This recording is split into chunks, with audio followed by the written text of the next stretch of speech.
새벽녘 산사의 고요함이 깃든 마당에서 이슬에 젖은 돌계단을 따라 한 제자가 천천히 걸음을 옮기고 있었습니다. 멀리서 들려오는 범종 소리가 정막을 깨뜨리며 마치 그의 마음속 깊은 울림을 대변하는 듯 했습니다. 제자의 얼굴에는 말로 표현하기 어려운 깊은 그리움과 외로움이 서려 있었습니다. 어깨는 무거운 짐을 진 듯 축 처져 있었고 발걸음마다 삶의 무게가 묻어났습니다. 자녀들이 각자의 삶을 살아가며 떠난 뒤 집은 갑자기 넓어 보였습니다. 예전에는 시끄럽다고 여겼던 그 소음들이 그리워졌고 바쁘다며 피하던 대화가 간절해졌습니다. 평생을 함께 해온 이들과도 언제부턴가 점점 할 말이 줄어들었습니다. 같은 공간에 있어도 서로 다른 세상에 살고 있는 것 같았습니다. 특히 저녁 시간이면 더욱 깊어지는 적막감에 가슴이 먹먹해져 왔습니다. 최근에는 밤마다 잠들기 전 창밖을 바라보며 이런 생각을 하곤 했습니다. 저 많은 집들 속에서 나처럼 혼자 누워 천장을 바라보는 사람이 또 얼마나 될까? 누군가와 함께 있어도 마음은 섬처럼 고립되어 있는 느낌이었습니다.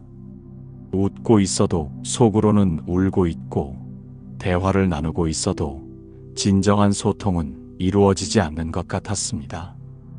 부처님, 제자가 부처님 앞에 무릎을 꿇으며 조심스럽게 말을 꺼냈습니다.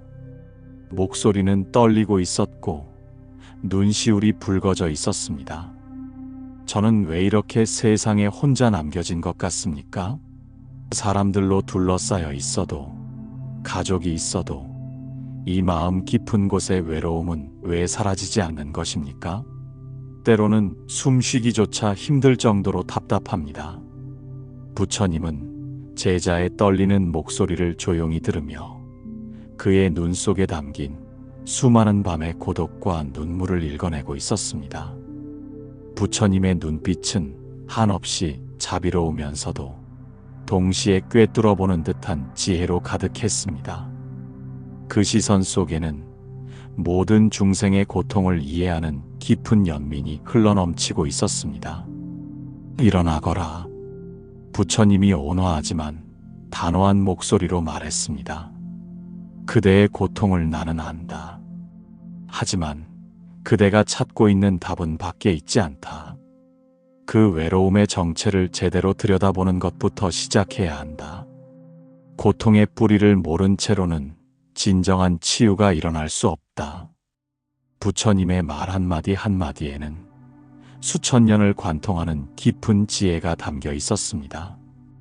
제자는 그 음성을 들으며 마음 한구석에서 희미한 빛이 떠오르는 것을 느꼈습니다. 연못과 버드나무 아래로 두 사람이 천천히 걸음을 옮겼습니다. 잔잔한 물결이 일렁이며 아침 햇살을 부서뜨리고 물 한 개가 피어오르며 신비로운 분위기를 연출했습니다. 버드나무 가지들이 바람에 살랑거리며 물 위를 스치는 모습이 마치 자연이 스스로를 어루만지는 것 같았습니다. 연못 주변에는 갖가지 들꽃들이 피어 있었고 그 사이로 나비들이 춤추듯 날아다니고 있었습니다. 먼저 묻겠다. 부처님이 연못 가장자리의 평평한 돌에 앉으며 말했습니다. 그대는 혼자 있을 때와 외로울 때가 같다고 생각하느냐? 제자는 잠시 머뭇거렸습니다. 그동안 이 둘을 구분해 본 적이 없었기 때문입니다. 그것이 다른 것입니까? 크게 다르다. 부처님의 목소리에는 확신이 담겨 있었습니다. 혼자 있음은 상황이고 외로움은 마음의 상태다. 그대는 지금 상황을 마음으로 착각하고 있다. 이 착각이야말로 고통의 첫 번째 원인이다. 바람에 흔들리는 연잎 위로 잠자리 한 마리가 내려앉았습니다. 그 순간적인 아름다움을 바라보며 부처님이 계속 말했습니다. 잠자리의 투명한 날개가 햇살에 반짝이며 무지갯빛을 만들어내고 있었습니다. 보아라, 저 잠자리는 혼자다. 하지만 외로워 보이느냐? 저 연잎은 물 위에 혼자 떠 있지만 물과 바람과 햇살과 함께하고 있지 않느냐? 외로움이란 마음이 만들어낸 그림자다. 실체가 있는 것이 아니라 인식의 문제인 것이다. 제자의 눈에 깨달음의 빛이 스며들기 시작했습니다. 그렇다면 부처님, 저의 이 마음은 어디서 온 것입니까? 그대는 다른 사람들에게 너무 많은 것을 기대한다. 부처님의 말은 따뜻했지만 날카로웠습니다. 자녀가 자주 안부를 물어주기를, 친구가 먼저 연락하기를, 배우자가 내 마음을 알아주기를 바란다. 그런데 그들도 그대처럼 자신의 삶에 바쁘고 자신만의 고민이 있다는 것을 잊고 있다. 물 위를 스치던 바람이 잠시 멈추자 연못은 완전한 거울이 되어 하늘을 그대로 담아냈습니다. 구름 한 점까지도 선명하게 비치는 모습을 보며 부처님이 말했습니다. 그 순간 연못은 하늘과 땅을 연결하는 신비로운 통로 같았습니다. 저 연못을 보아라. 바람이 불 때는 물결이 일어 하늘이 흔들려 보인다. 하지만 바람이 멈추면 완벽한 거울이 된다. 그대의 마음도 마찬가지다. 기대와 바람이라는 바람이 불 때는 평정을 잃지만 그것들을 내려놓으면 고요해진다. 제자는 자신의 지난날을 되돌아보았습니다. 얼마나 많은 시간을 다른 사람들의 반응을 기다리며 보냈는지, 얼마나 많은 에너지를 상대방이 자신을 어떻게 생각하는지 걱정하며 소모했는지 깨닫기 시작했습니다. 그것은 마치 끝없는 갈증과 같았습니다. 아무리 마셔도 목마름이 해결되지 않는 신기루 같은 것이었습니다. 부처님, 그렇다면 사람들과의 관계는 의미가 없다는 말씀이십니까? 그렇지 않다. 부처님이 고개를 저었습니다. 진정한 관계는 서로에게 의존하는 것이 아니라 각자가 온전한 상태에서 만나는 것이다. 그대가 먼저 혼자 있을 때 평화로워야 다른 사람과 함께 있을 때도 진정으로 행복할 수 있다. 텅 빈 잔과 텅 빈 잔이 만나봤자 빈소리만 난다. 가득 찬 잔과 가득 찬 잔이 만날 때 진정한 나눔이 일어난다. 애착과 집착에 대한 부처님의 가르침이 이어졌습니다. 사람들은 관계를 소유하려 한다. 내 자식, 내 배우자, 내 친구라고 하면서 마치 그들이 자신의 일부인 것처럼 착각한다. 하지만 모든 존재는 독립적이며 그들 각자의 길을 걸어가고 있다. 이것을 받아들이지 못할 때 고통이 시작된다. 물 위에 앉아있던 잠자리가 훌훌 날아가자 연잎은 다시 혼자가 되었습니다. 하지만 여전히 아름다웠고 여전히 생명력으로 가득했습니다. 오히려 잠자리가 떠난 후 연잎 본연의 고요한 아름다움이 더욱 선명하게 드러났습니다. 외로움의 또 다른 뿌리는 과거와 미래에 대한 집착이다. 부처님의 목소리가 더욱 깊어졌습니다. 그대는 예전의 관계를 그리워하며 미래의 만남을 걱정한다. 하지만 진정한 삶은 지금 이 순간에만 존재한다. 과거에 좋았던 기억에 매달려 있을 때 현재의 아름다움을 놓치게 된다. 제자는 부처님의 말씀을 들으며 자신이 얼마나 현재에 깨어있지 못했는지 깨달았습니다. 항상 과거를 그리워하거나 미래를 걱정하느라 정작 지금 이 순간의 소중함을 놓치고 있었습니다. 마치 달리는 기차 안에서 창밖 풍경을 제대로 보지 못하는 것과 같았습니다. 사람들은 또한 자신을 다른 사람과 비교하며 외로움을 키운다. 부처님이 새로운 통찰을 제시했습니다. 저 사람은 자녀들이 자주 찾아오는데 나는 그렇지 못하다. 저 사람은 친구가 많은데 나는 그렇지 못하다. 이런 비교가 마음에 상처를 낸다. 하지만 각자의 인생은 다른 조건과 다른 과정을 거쳐온 것이다. 비교할 수도 없고 비교할 필요도 없다. 오후가 되자 두 사람은 중림으로 발걸음을 옮겼습니다. 대나무 사이로 스며드는 햇살이 황금빛 띠를 만들며 바람에 부딪히는 대나무들이 청아한 소리를 내고 있었습니다. 그 소리는 마치 자연이 연주하는 은밀한 음악 같았습니다. 발밑에 마른 주겹들이 바스락거리며 걸음마다 리듬을 만들어냈습니다. 중림의 깊숙한 곳에서는 새들의 지저귀이 메아리치며 온 공간이 생명의 기운으로 가득했습니다. 이제 진정한 여행을 시작해보자. 부처님이 대나무 그늘 아래 앉으며 말했습니다. 바로 그대 자신의 내면으로 들어가는 여행 말이다. 이것은 어떤 먼 나라로 떠나는 여행보다도 중요하고 의미 있는 여행이다. 제자도 부처님 맞은편에 앉았습니다. 중림의 고요함 속에서 자신의 숨소리까지 들릴 정도였습니다. 바람이 불 때마다 대나무들이 서로 부딪히며 내는 소리가 마음을 정화시키는 것 같았습니다. 그대는 지금까지 자신을 얼마나 알고 있다고 생각하느냐? 부처님의 질문에 제자는 망설였습니다.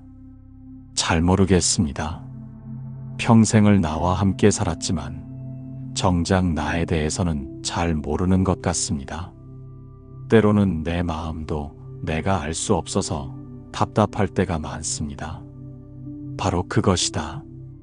부처님이 미소 지었습니다. 사람들은 다른 사람을 이해하려고 노력하면서 정작 자신은 모른 채 살아간다. 하지만 자신을 모르는 사람이 어떻게 다른 사람을 제대로 이해할 수 있겠느냐? 탁한 거울로는 무엇도 제대로 비춰볼 수 없다. 바람이 중림 사이를 지나가며 청량한 소리를 만들어냈습니다. 부처님이 그 소리에 귀를 기울이며 말했습니다. 저 대나무들을 보아라. 각자 다른 높이로 자라지만 모두 같은 땅에 뿌리를 두고 있다. 그대의 내면도 마찬가지다. 표면적으로는 복잡해 보이지만 깊이 들어가면 하나의 고요함에 닿게 된다.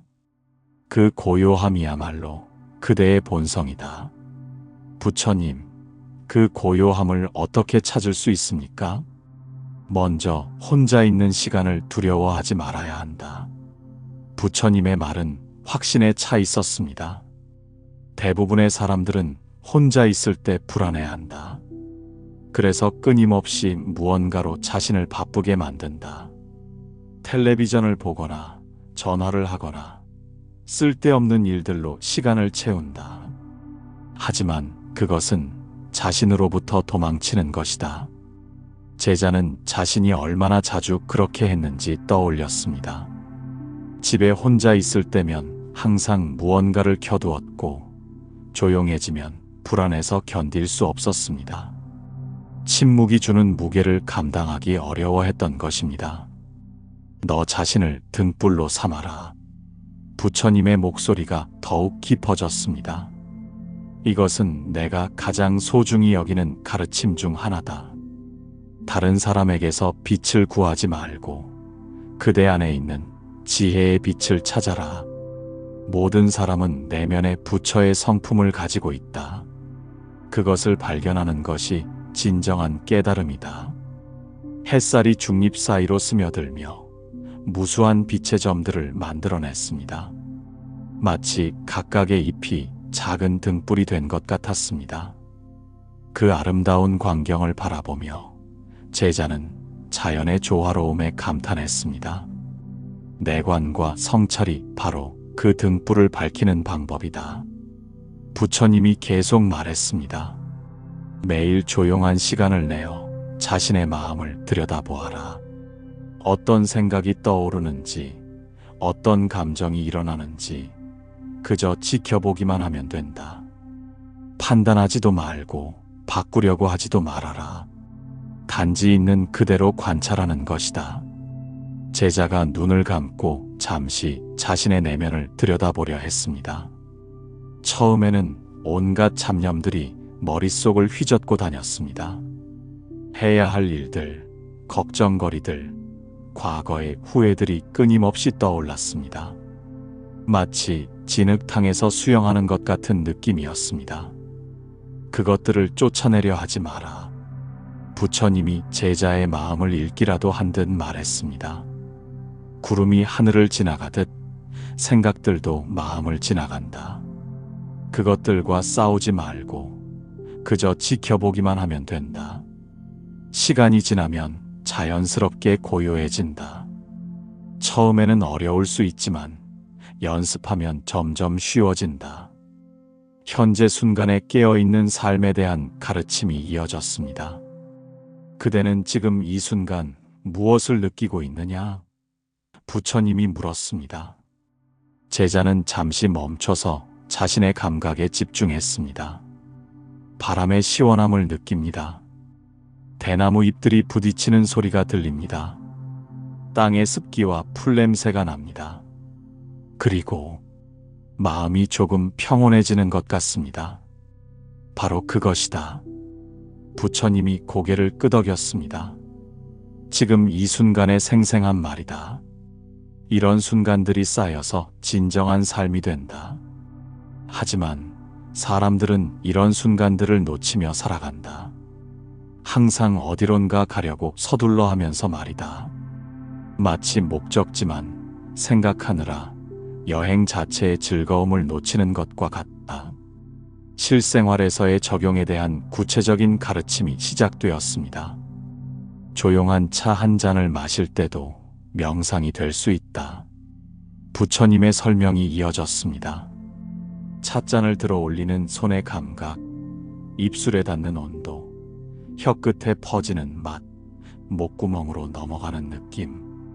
이 모든 것에 온전히 집중할 때 그 순간은 완벽하다. 외로움이 끼어들 틈이 없다.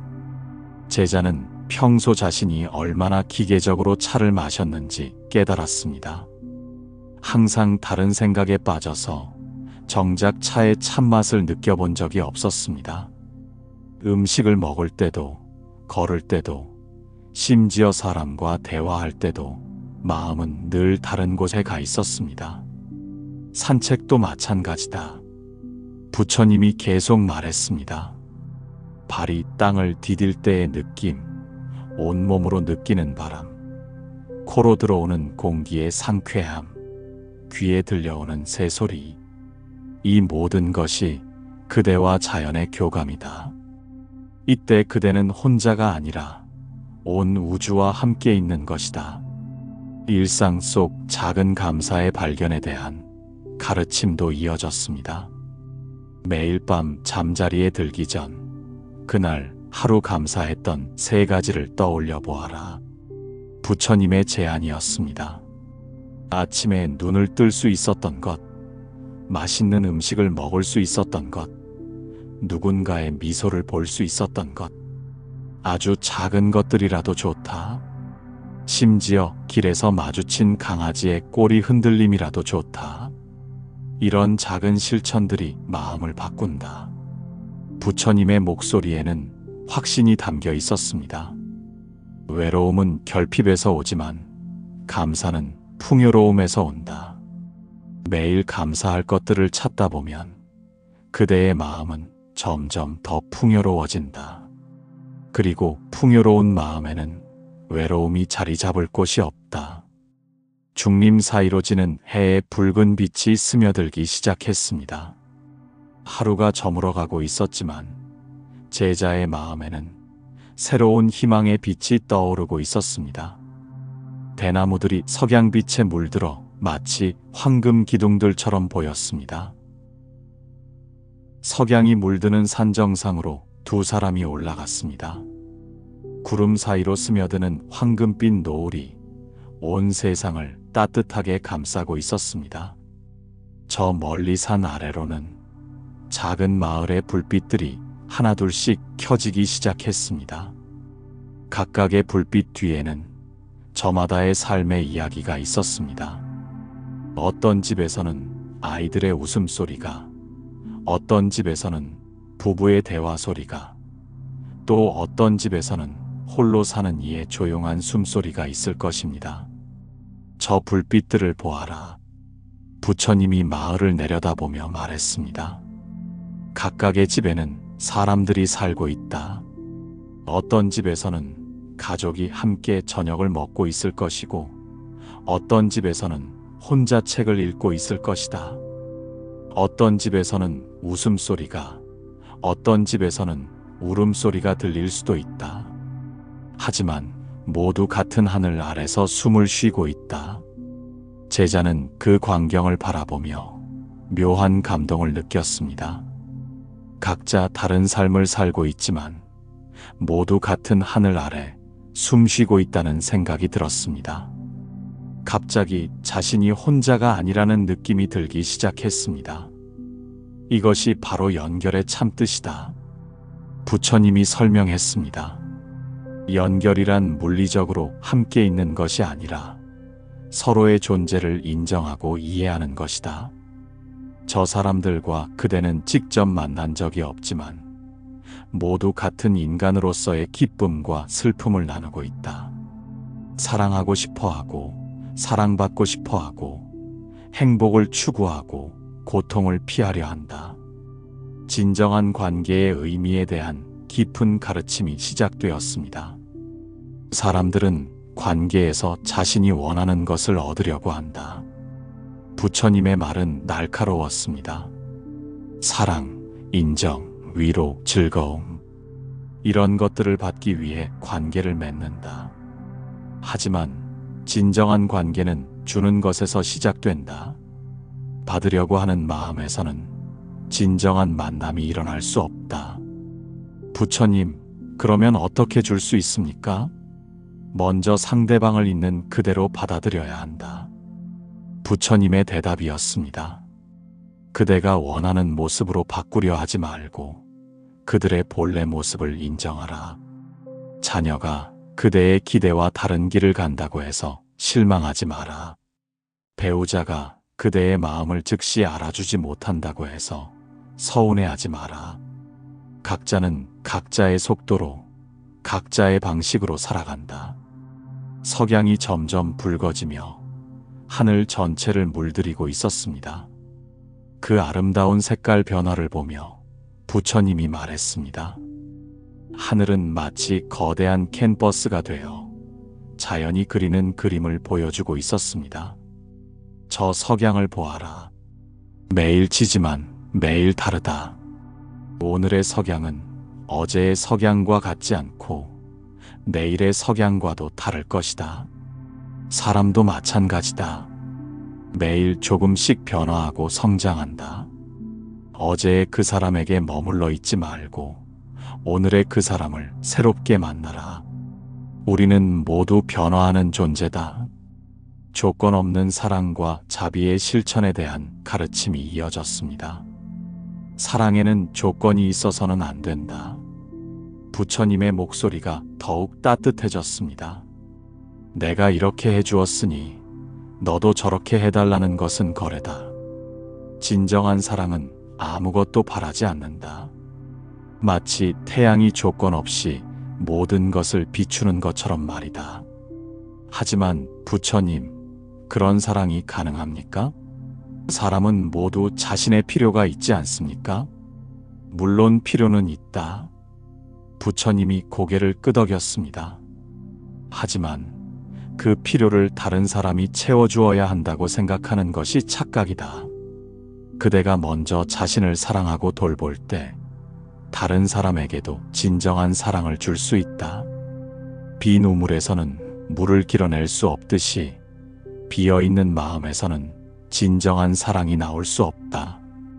연기법에 대한 깊은 가르침이 시작되었습니다. 모든 존재는 서로 연결되어 있다. 부처님의 설명이 이어졌습니다. 그대가 숨쉬는 공기는 나무들이 만들어준 것이고 그대가 먹는 음식은 농부들의 수고로 자란 것이다. 그대가 입은 옷은 누군가의 노동으로 만들어진 것이고 그대가 살고 있는 집은 많은 사람들의 협력으로 지어진 것이다. 심지어 그대가 지금 앉아 있는 이 땅도 무수한 생명체들의 희생으로 만들어진 것이다. 제자는 이 말을 들으며 자신이 얼마나 많은 사람들의 도움으로 살아가고 있는지 깨달았습니다. 하루도 혼자 힘만으로 살 수 있는 날이 없었습니다. 아침에 마시는 물 한 잔부터 밤에 덮는 이불까지 모든 것이 누군가의 손길을 거쳐온 것이었습니다. 이것을 깨달을 때 진정한 겸손함이 생긴다. 부처님이 계속 말했습니다. 그리고 감사함도 함께 온다. 그대는 혼자가 아니라 온 우주의 도움으로 살아가고 있다는 것을 알게 된다. 이 깨달음 속에서 외로움은 설 자리를 잃는다. 미워하는 마음으로는 미움을 없앨 수 없다. 부처님의 유명한 가르침이 이어졌습니다. 오직 사랑하는 마음으로만 미움을 없앨 수 있다. 이것은 영원히 변치 않는 진리다. 마치 어둠을 어둠으로 밝힐 수 없고 오직 빛으로만 밝힐 수 있는 것과 같다. 제자는 자신이 품고 있던 원망과 서운함을 떠올렸습니다. 그동안 얼마나 많은 시간을 누군가를 원망하며 보냈는지, 그 원망이 자신을 얼마나 고통스럽게 했는지 깨달았습니다. 원망은 마치 뜨거운 숯을 손에 쥐고 다른 사람에게 던지려고 하는 것과 같았습니다. 결국 자신의 손만 타게 되는 것이었습니다. 원망은 독을 먹고 상대방이 죽기를 바라는 것과 같다. 부처님의 비유는 강렬했습니다. 결국 죽는 것은 자신이다. 용서는 상대방을 위한 것이 아니라 자신을 위한 것이다. 용서할 때 가장 큰 해방감을 느끼는 것은 바로 용서하는 사람 자신이다. 자비와 연민의 확장에 대한 가르침도 이어졌습니다. 처음에는 가족에게, 그 다음에는 친구에게, 점점 더 넓혀서 모든 존재에게 자비로운 마음을 확장해 보아라. 부처님의 제안이었습니다. 길에서 만나는 낯선 사람도, 싫어하는 사람도, 심지어 그대에게 해를 끼친 사람도 포함해서 말이다. 마음의 울타리를 점점 넓혀가는 것이다. 부처님, 그것이 어떻게 가능합니까? 저에게 상처를 준 사람까지 사랑한다는 것이. 그들도 그대와 같은 인간이라는 것을 기억하라. 부처님의 대답이었습니다. 그들도 행복하고 싶어 하고 고통을 피하고 싶어 한다. 그들의 행동이 미숙할 수는 있지만 그것은 무지에서 오는 것이다. 그들을 미워할 것이 아니라 불쌍히 여겨야 한다. 마치 병든 사람을 미워하지 않고 치료해 주려 하는 것처럼 말이다. 산 아래 마을의 불빛들이 점점 더 밝아지고 있었습니다. 각자의 삶을 살아가는 사람들의 이야기가 그 불빛 속에 담겨 있었습니다. 부처님과 제자는 그 광경을 조용히 바라보며 깊은 연민을 느꼈습니다. 저 수많은 불빛 하나하나가 모두 소중한 생명이었고 각자 나름의 고민과 기쁨을 안고 살아가고 있었습니다. 때로는 말하지 않고도 마음이 통하는 사람이 있다. 부처님이 부드럽게 말했습니다. 그런 관계야말로 진정한 연결이다. 많은 말이 필요하지 않다. 그저 함께 있는 것만으로도 위로가 되고 힘이 된다. 이런 관계를 만나는 것은 큰 복이다. 밤이 깊어지자 두 사람은 고요한 법당으로 돌아왔습니다. 촛불이 부드럽게 타오르며 법당 안을 따뜻하게 밝히고 있었습니다. 부처님상 앞에는 향이 피어오르고 있었고 그 향기가 마음을 평온하게 만들었습니다. 밖에서는 귀뚜라미 소리와 바람 소리만이 들려왔습니다. 이제 나이 들매 대해 이야기해보자. 부처님이 촛불을 바라보며 말했습니다. 그대는 나이가 드는 것을 슬퍼하고 있구나. 제자는 고개를 끄덕였습니다. 네, 스승님. 몸도 예전 같지 않고 기억력도 떨어지고 새로운 것들을 배우기도 어려워졌습니다. 그리고 젊은 사람들과는 점점 더 멀어지는 것 같습니다. 세상이 너무 빨리 변해서 따라가기 힘듭니다. 나이가 드는 것은 자연의 섭니다. 부처님의 말은 온화했습니다. 봄에 피는 꽃이 가을에 지는 것을 슬퍼하지 않듯이 인생의 계절 변화도 자연스럽게 받아들여야 한다. 각 계절마다 고유한 아름다움이 있는 것처럼 인생의 각 단계에도 고유한 가치와 의미가 있다. 촛불이 바람에 살짝 흔들리며 그림자를 만들었습니다. 그 그림자들이 벽에서 춤을 추는 것 같았습니다. 부처님이 그 모습을 바라보며 말했습니다. 하지만 나이가 든다고 해서 모든 것을 잃는 것은 아니다. 부처님이 계속 말했습니다. 오히려 얻는 것들이 더 많다. 경험이라는 보물, 지혜라는 선물, 그리고 젊은 시절에는 몰랐던 깊은 평화 말이다. 젊을 때는 외부의 자극에 쉽게 흔들렸지만 나이가 들수록 내적 안정감이 늘어난다. 나이 들며 얻는 깨달음에 대한 가르침이 이어졌습니다. 젊을 때는 많은 것을 원했지만 나이가 들수록 진짜 중요한 것이 무엇인지 알게 된다. 부처님의 설명이었습니다.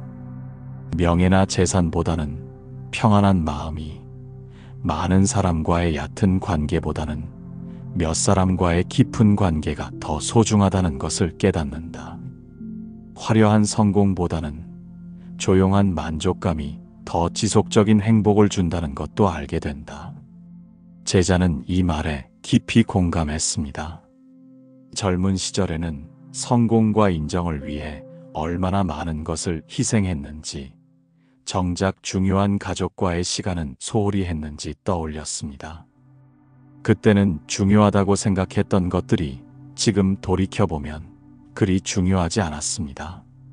생의 유한함을 아는 것도 축복이다. 부처님의 목소리가 더욱 깊어졌습니다. 영원히 살 것처럼 행동하던 젊은 시절과 달리 이제는 매일이 소중하다는 것을 안다. 그래서 오히려 더 깊이 있게 살 수 있다.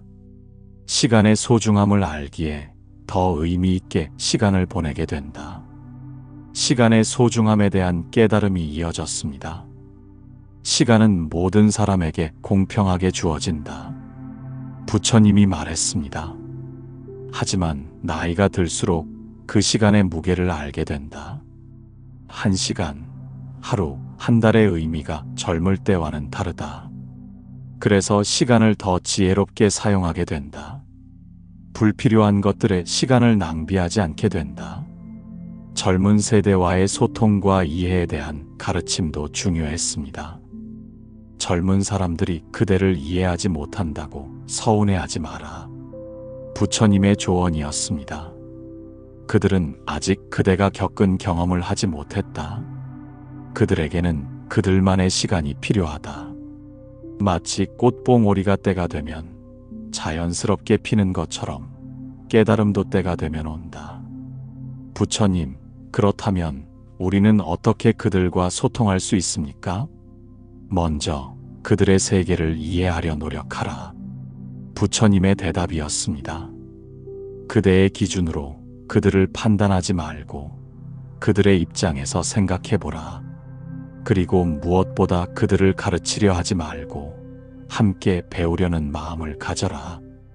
젊은이들에게서도 배울 것이 많다. 그들의 열정, 창의성, 새로운 시각은 우리에게 활력을 준다. 지혜로운 나이 들매의 의미에 대한 깊은 통찰이 이어졌습니다. 진정한 지혜는 아는 것이 많다는 것이 아니라 모른다는 것을 아는 것이다.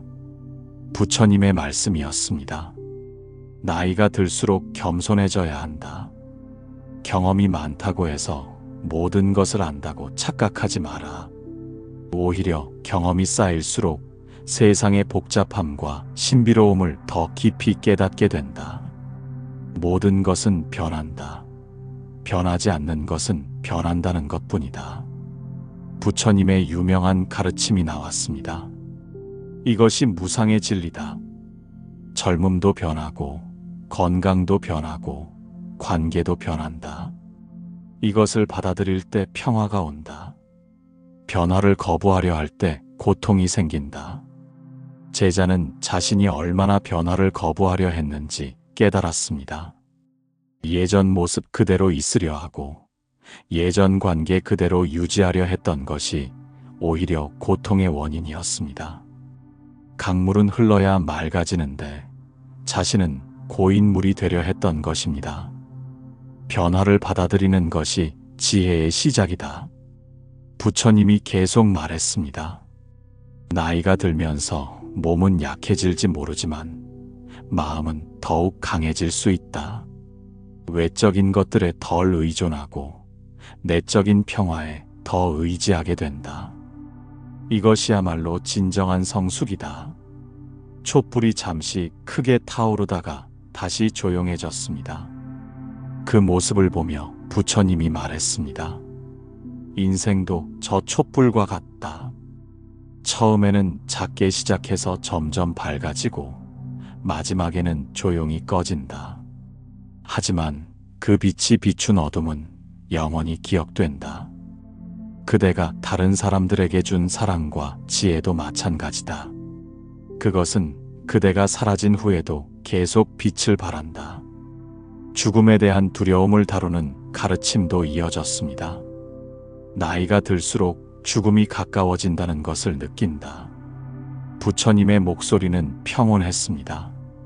하지만 죽음을 두려워할 필요는 없다. 죽음은 끝이 아니라 변화일 뿐이다.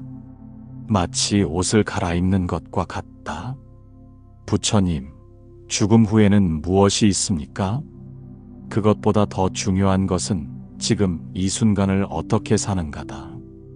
부처님의 대답이었습니다. 죽음을 생각하는 것은 삶을 더욱 소중히 여기기 위함이다. 매일을 마지막 날처럼 살되 영원히 살 것처럼 꿈을 꾸어라.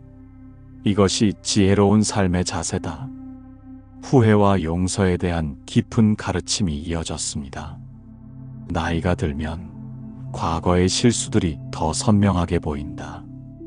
부처님이 말했습니다. 하지만 후회는 과거를 바꿀 수 없다. 오히려 현재를 망칠 뿐이다. 과거의 실수를 인정하고 그것에서 배우고 용서하라. 그것이 과거와 화해하는 유일한 방법이다. 자신을 용서하는 것이 가장 어렵다. 부처님의 통찰이었습니다. 남을 용서하는 것보다 자신을 용서하는 것이 더 큰 용기를 요구한다. 하지만 자신을 용서해야 진정한 평화가 온다. 자신에게 가혹한 사람은 다른 사람에게도 가혹하기 마련이다. 제자는 자신이 그동안 얼마나 자신을 가혹하게 대했는지 깨달았습니다. 완벽하지 못한 자신을 용납하지 못하고 끊임없이 자책하며 살아왔습니다. 그것은 마치 자신에게 채찍질을 가하는 것과 같았습니다. 나이 들매 또 다른 선물은 여유다. 부처님이 새로운 관점을 제시했습니다. 젊을 때는 모든 것이 급했다. 빨리 성공해야 하고 빨리 인정받아야 한다고 생각했다. 하지만 나이가 들수록 급하지 않아도 된다는 것을 안다. 천천히 가도 된다. 오히려 천천히 갈 때 더 많은 것을 볼 수 있다. 새벽 첫 햇살이 법당 창문으로 스며들기 시작했습니다. 하룻밤 사이에 많은 것이 변했습니다. 제자의 얼굴에서는 어둠이 걷히고 평화로운 빛이 감돌기 시작했습니다. 부처님은 이제 가장 소중한 가르침들을 전해주려 했습니다. 촛불과 햇살이 만나면서 법당 안이 더욱 신성한 분위기로 가득 찼습니다. 이제 내가 평생에 걸쳐 깨달은 가장 중요한 가르침들을 전해주겠다. 부처님의 목소리에는 깊은 자비가 담겨 있었습니다. 이 말씀들은 수많은 중생들의 고통을 덜어준 치유의 감로와 같다. 먼저 반야심경의 핵심을 들어보아라. 부처님이 천천히 말하기 시작했습니다. 색즉 시공, 공즉 시색. 형태가 있는 것이 곧 공이고, 공이 곧 형태가 있는 것이다. 이 말의 뜻을 아느냐? 제자는 고개를 저었습니다. 잘 모르겠습니다, 스승님. 모든 것은 고정되어 있지 않다는 뜻이다. 부처님이 설명했습니다. 그대가 지금 느끼는 외로움도, 슬픔도, 기쁨도 모두 일시적이다. 영원한 것은 없다. 이것을 깨달을 때 집착에서 벗어날 수 있다. 외로움에 매달리지도 않고 행복에 집착하지도 않게 된다. 그대의 외로움도 마찬가지다. 부처님이 계속 말했습니다. 지금은 고통스럽게 느껴지지만 그것도 구름이 지나가듯 사라질 것이다. 하지만 그것을 붙잡고 있으려 하면 더 오래 머물게 된다. 모든 감정은 손님과 같다. 왔다가 가는 것이다. 법구경의 가르침이 이어졌습니다.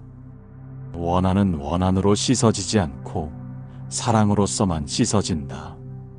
이것은 영원불변의 진리다. 부처님의 음성이 법당에 울려 퍼졌습니다. 이 말의 의미를 깊이 새겨라. 부처님이 강조했습니다. 그대가 누군가에게 상처받았다면 그 상처를 원망으로 덮으려 하지 마라. 오히려 더 큰 사랑으로 감싸라. 그래야 진정한 치유가 일어난다. 상처는 상처로 치유되지 않는다. 오직 사랑만이 모든 상처를 치유할 수 있다. 마음은 모든 법의 근본이다. 마음이 앞서고 마음이 주인이며 마음으로 말하고 행동한다. 또 다른 법구경의 구절이 이어졌습니다. 모든 것은 마음에서 시작된다. 부처님의 해석이었습니다. 외로움도 행복도 평화도 모두 마음의 작용이다. 외부 상황을 바꾸려 하기 전에 먼저 마음을 바꿔라. 마음이 변하면 세상이 변한다. 마음이 지옥이면 어디에 있어도 지옥이고, 마음이 천국이면 어디에 있어도 천국이다. 자비관음경의 가르침도 전해졌습니다. 모든 중생이 고통에서 벗어나기를, 모든 중생이 행복하기를, 모든 중생이 평화롭기를 부처님이 조용히 염송했습니다. 이것이 자비의 마음이다. 부처님이 설명했습니다. 자신만의 행복을 구하지 말고 모든 존재의 행복을 위해 기도하라.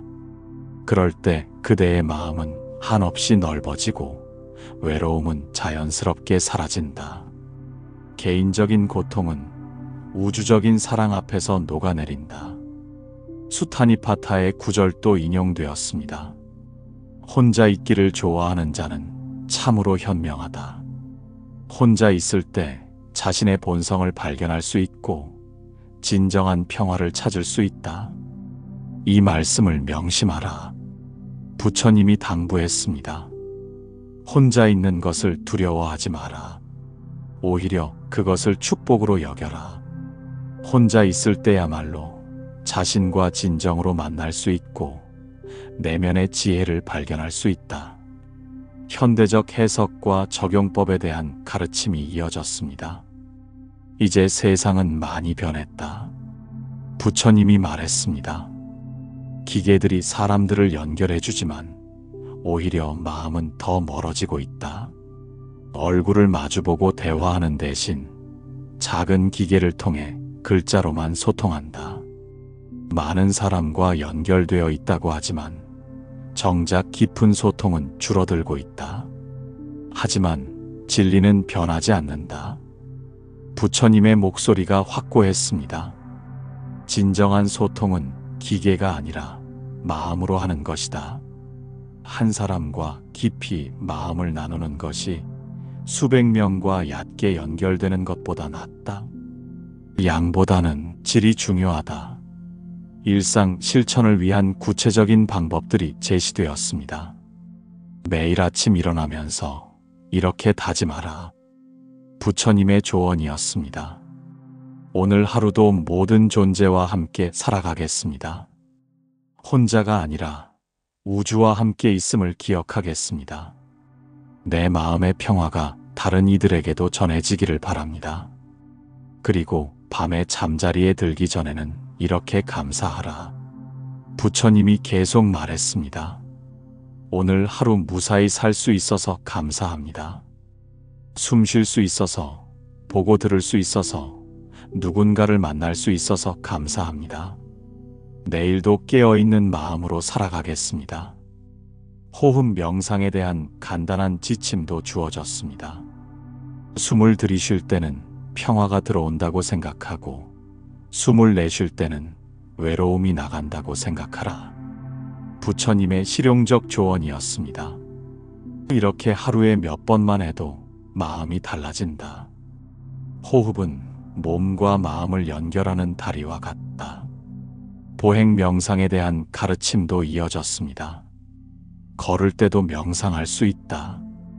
발이 땅에 닿는 감각에 집중하면서 지금 여기를 느껴라. 왼발, 오른발, 왼발, 오른발. 이렇게 걸음에 의식을 집중하면 잡념이 사라진다.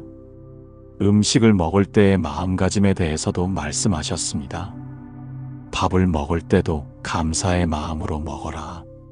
이 쌀이 자라기까지 얼마나 많은 이들의 노고가 있었는지, 햇빛과 비와 바람의 도움이 있었는지 생각해보라. 그러면 혼자 먹는 밥상도 외롭지 않다. 가장 중요한 것은 꾸준함이다. 부처님이 강조했습니다. 하루 한 번이라도 좋으니 자신의 마음을 들여다보는 시간을 가져라. 거창한 것이 아니어도 된다. 5분만이라도 조용히 앉아서 자신의 마음을 관찰하는 것, 그것이 쌓이면 큰 변화가 일어난다. 다양한 경전의 핵심 구절들이 계속 이어졌습니다. 원수를 사랑으로 이기라. 악을 선으로 이기라. 인색함을 보시로 이기라. 거짓을 진실로 이기라. 이것은 단순한 이상론이 아니다. 부처님이 설명했습니다. 실제로 가능한 일이다. 사랑은 미움보다 강하고 선은 악보다 강하다. 하지만 그것을 실천하려면 용기가 필요하다. 약한 자가 복수하고 강한 자가 용서한다. 자신을 사랑하듯 남을 사랑하라. 자신을 돌보듯 남을 돌보라. 또 다른 가르침이 이어졌습니다. 하지만 이것이 자신을 희생하라는 뜻은 아니다. 부처님이 명확히 했습니다. 자신을 사랑하지 못하는 사람은 남도 진정으로 사랑할 수 없다. 먼저 자신의 마음에 평화가 있어야 다른 이에게도 평화를 줄 수 있다. 아침 이슬이 맺힌 연꽃이 연못에서 피어나고 있었습니다. 새로운 하루가 시작되었고 제자의 마음에도 새로운 희망이 피어나고 있었습니다. 밤새 부처님과 나눈 대화는 그의 인생을 완전히 바꿔놓았습니다. 연꽃이 진흙 속에서 피어나 맑고 향기로운 꽃을 피우듯이 제자의 마음도 고통 속에서 지혜의 꽃을 피우고 있었습니다. 이제 그대는 혼자가 아니라는 것을 알았느냐? 부처님이 연꽃을 바라보며 물었습니다. 네, 스승님. 제자의 목소리에는 확신이 담겨 있었습니다. 저는 혼자가 아니었습니다. 온 우주와 함께 있었는데 제가 그것을 보지 못했을 뿐입니다.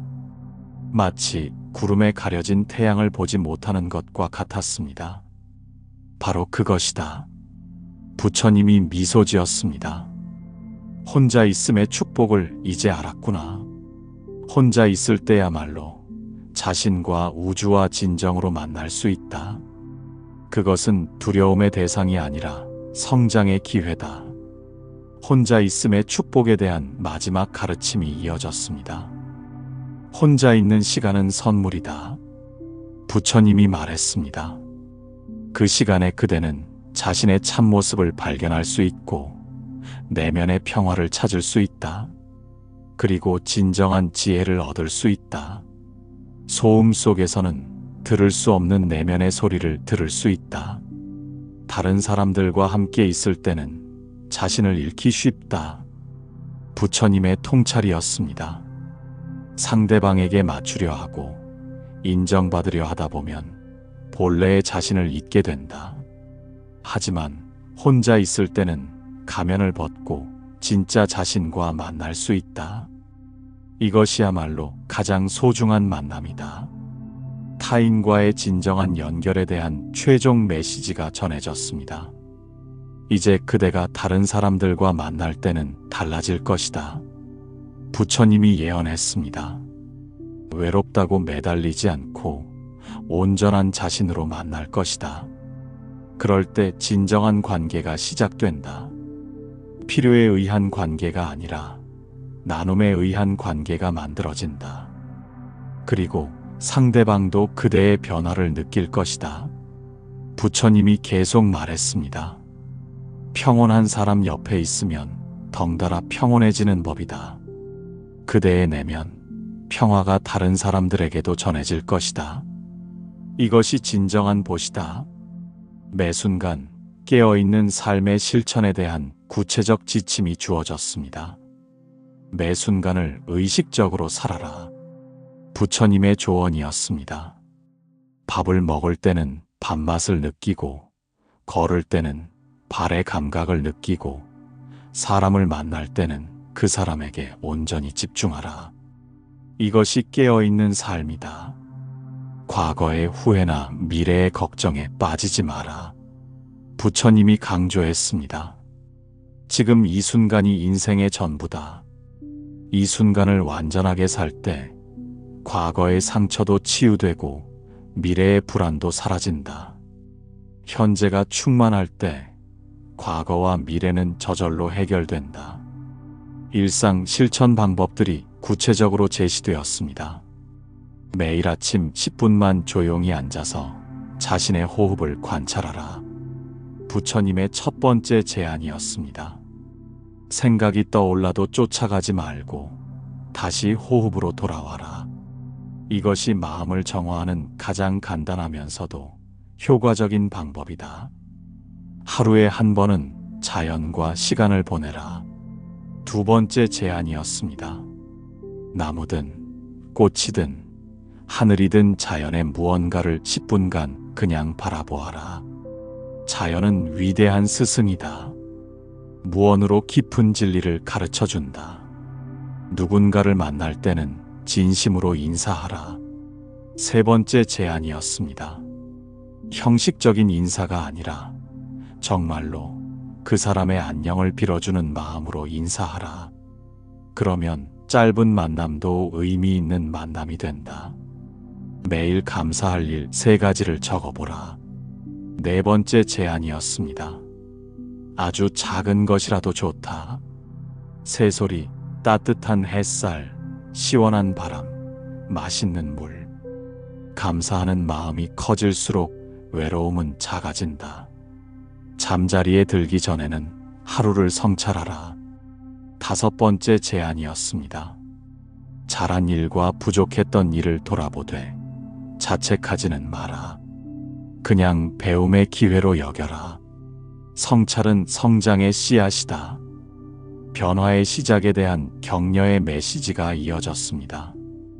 변화는 하루아침에 일어나지 않는다. 부처님이 말했습니다. 하지만 작은 변화가 쌓이면 큰 변화가 된다. 포기하지 말고 꾸준히 실천하라. 물방울이 바위를 뚫듯이 작은 실천이 큰 깨달음을 만든다. 때로는 다시 외로워질 수도 있다. 부처님이 현실적인 조언을 했습니다. 그럴 때 자신을 탓하지 마라. 그것도 자연스러운 과정이다. 다시 오늘 배운 것들을 실천하면 된다. 넘어지는 것이 문제가 아니라 일어나지 않는 것이 문제다. 가장 중요한 것은 자신에게 자비로운 마음을 갖는 것이다. 부처님의 마지막 당부였습니다. 완벽하지 않아도 괜찮다. 때로 실수해도 괜찮다. 자신을 사랑하는 마음으로 살아가라. 자신을 사랑할 줄 아는 사람이 다른 이도 진정으로 사랑할 수 있다. 제자는 부처님 앞에 깊이 절하며 감사의 마음을 표했습니다. 스승님, 저는 이제 혼자가 두렵지 않습니다. 오히려 혼자 있는 시간이 기대됩니다. 그 시간에 저 자신과 만나고 우주와 만날 수 있다는 것을 알았습니다. 그것이 바로 깨달음의 시작이다. 부처님이 자비로운 미소를 지으며 말했습니다. 이제 그대는 진정한 자유를 얻었다. 혼자 있어도 외롭지 않고 함께 있어도 자신을 잃지 않는 자유 말이다. 이것이야말로 가장 큰 해탈이다. 해가 완전히 떠오르자 온 세상이 황금빛으로 물들었습니다. 새들이 노래하기 시작했고 꽃들이 향기를 풍기기 시작했습니다. 새로운 하루, 새로운 시작이었습니다. 나무들도, 물도, 바위도, 모든 것이 생명의 기운으로 가득했습니다. 부처님은 마지막으로 제자에게 매일 염송할 수 있는 기도문을 가르쳐 주었습니다. 나무관세음보살, 자비로운 마음으로 모든 중생의 고통을 덜어주시고 외로움에 빠진 이들에게 따뜻한 빛을 내려주소서. 혼자 있을 때도 두렵지 않게 하시고 함께 있을 때도 온전하게 하소서. 내 마음의 평화가 다른 이들에게도 전해지게 하시고 모든 존재가 행복하게 하소서. 매일매일 감사한 마음으로 깨어있는 삶을 살게 하시고 자비와 지혜의 길을 꾸준히 걸어가게 하소서. 오늘도 내일도 영원히 부처님의 가르침을 마음에 새기고 모든 중생과 함께 해탈의 길을 걸어가겠습니다. 나무관세음보살.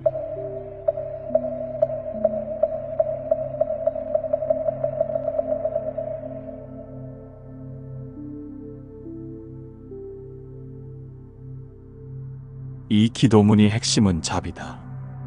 부처님이 설명했습니다. 자신의 외로움만이 아니라 모든 이들의 고통을 함께 생각하는 것이다. 이렇게 마음을 넓힐 때 개인적인 괴로움은 자연스럽게 작아진다. 큰 바다에서는 작은 파도가 문제가 되지 않듯이 말이다. 매일 아침 저녁으로 이 기도를 하되 단순히 입으로만 하지 마라. 부처님의 당부였습니다. 마음으로, 정말 간절히 바라는 마음으로 해야 한다. 그럴 때 기도의 힘이 나타난다. 진심이 담긴 기도는 마음을 변화시키는 힘이 있다. 특히 외로움이 밀려올 때 이 기도를 떠올려라. 부처님이 실용적 조언을 했습니다. 혼자 있는 것이 고통이 아니라 수행의 기회라는 것을 기억하게 될 것이다. 그리고 세상의 모든 외로운 이들을 위해 기도할 때 자신의 외로움도 함께 치유된다. 제자는 이 모든 가르침을 마음 깊이 새기며 새로운 삶을 향한 첫걸음을 내디뎠습니다. 이제 그는 더 이상 세상에 혼자 남겨진 것이 아니라 온 우주와 함께 걸어가는 순례자임을 알았습니다. 고독은 더 이상 저주가 아니라 축복이었고 혼자 있는 시간은 두려움의 대상이 아니라 성장의 기회였습니다. 햇살이 더욱 밝아지고 새로운 하루가 완전히 시작되었습니다. 제자의 얼굴에는 평화로운 미소가 번지고 있었습니다. 진정한 행복은 혼자 있어도 외롭지 않은 마음에서 시작된다는 것을 이제 그는 온전히 이해하게 되었습니다. 그리고 그 평화로운 미소가 세상의 모든 외로운 이들에게 전해지기를 간절히 기원했습니다. 오늘 부처님의 가르침이 여러분의 마음에 작은 평화라도 가져다 드렸기를 바랍니다. 혼자 있는 시간이 외로움이 아니라 자신과 만나는 소중한 기회가 되시기를 기원합니다. 이런 부처님의 지혜가 더 많은 분들에게 전해질 수 있도록 영상이 도움이 되셨다면 좋아요 버튼을 눌러주시고 구독 알림 설정도 해주시면 감사하겠습니다. 여러분의 작은 관심 하나하나가 더 많은 이들에게 위로와 지혜를 전하는 빛이 됩니다. 다음에도 부처님의 따뜻한 가르침으로 다시 만나 뵙겠습니다. 모든 분들의 마음에 평화가 함께 하시기를 간절히 기원합니다. 나무 아미타불.